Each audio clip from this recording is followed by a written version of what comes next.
Sa barangay Paraiso, Tulunan, North Cotabato, hilumog malinawon na palibotan sa kabukiran.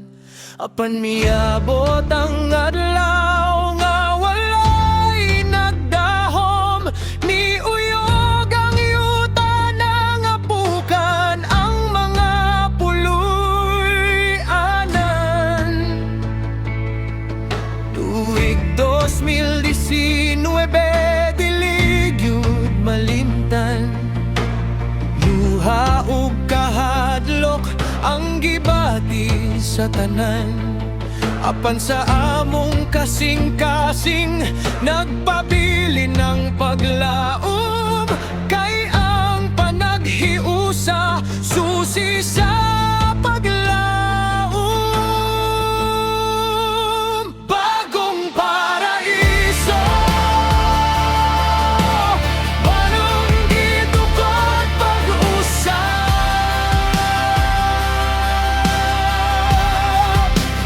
bisan na pukan, may bangon gihapon ang tanan. Barangay Paraiso, Tulunan, North Cotabato, among garbo.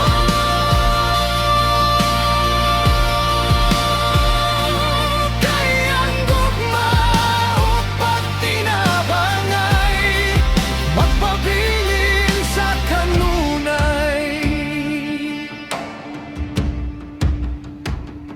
Karon nagbarog na pag-usap ang among mga balay, ang mga pahiyom ibalik sa matag panagway, bisan layo sa kasaba sa syudad, tuol sa kinaiyahan.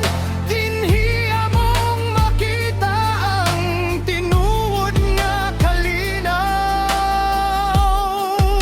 sa huyop sa hangin sa kabukiran, kalinaw among mabati.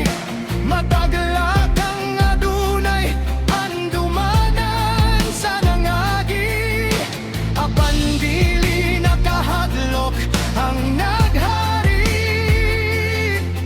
kundi kusog ug paglaom alang sa umaabot. Ug kung mobalik man ang unos sa among kinabuhi, dili na kami mahadlok, andam na sa tanan. Kaya mong nasinati ang pinakalisod nga pagsulay, ug karon mas lig-on na gyud ang